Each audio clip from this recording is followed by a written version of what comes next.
Halo teman-teman semua, kali ini kita akan membahas soal nomor 5. Dan yang ditanyakan, bagian sel yang menyimpan informasi genetik ditujukan oleh nomor berapa? Seperti kita ketahui bahwa sel merupakan satuan unit terkecil makhluk hidup yang merupakan dasar dari penyusun bagian-bagian tubuh. Beberapa bagian dari sel yaitu pertama ada membran plasma. Membran plasma adalah lapisan yang memisahkan sel dari lingkungan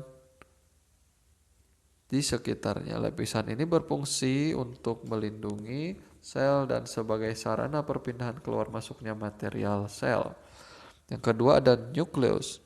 Ini nukleus adalah inti sel atau pusat komando sel. Kalau di tubuh manusia, inti sel bisa diibaratkan seperti otak. Organel sel ini berfungsi untuk menyimpan DNA sel, mengontrol semua aktivitas yang terjadi di dalam sel, termasuk pertumbuhan dan metabolisme sel. Kemudian yang ketiga ada ribosom, adalah pabrik protein yang ada di dalam sel.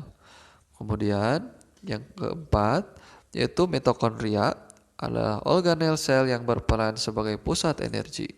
Yang kelima ada retikulum endoplasma, adalah organel sel yang bisa dibagi lagi menjadi dua bagian yaitu RE kasar dan RE halus. Yang keenam adalah badan Golgi. Ya, ini badan Golgi. Jika protein yang berasal dari RE kasar masih memerlukan modifikasi atau pengobatan, maka komponen itu akan dipindahkan ke badan Golgi.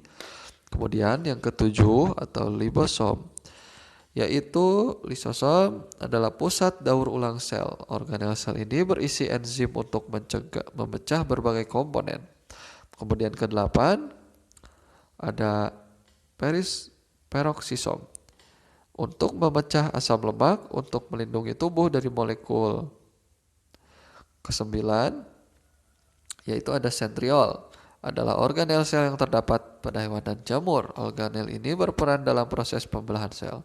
Ke-10, nah ini ke-10 ada plastida, yaitu organel sel yang khas pada tumbuhan dan terdiri dari 3 jenis, yaitu kloroplas, kromoplas, dan leukopas. Yang ke-11 yaitu ada vakuola, merupakan organel sel yang khas terdapat pada tumbuhan. Kemudian 12 ada dinding sel, merupakan ciri khas dari sel tumbuhan. Bagian ini berada di bagian luar membran sel. Dinding ini berfungsi untuk mencegah sel menyerap terlalu banyak air. Dan yang terakhir ada yang ke-13 yaitu namanya sitoskeleton, adalah serat-serat protein di sitoplasma yang berfungsi untuk mengatur pergerakan dan stabilitas sel. Maka berdasarkan penerangan tersebut kita dapat menemukan jawaban akhir dari soal ini, bahwa bagian sel yang menyimpan informasi genetik adalah nukleus, yang ditujukan oleh nomor 2. Maka jawaban yang benar adalah B.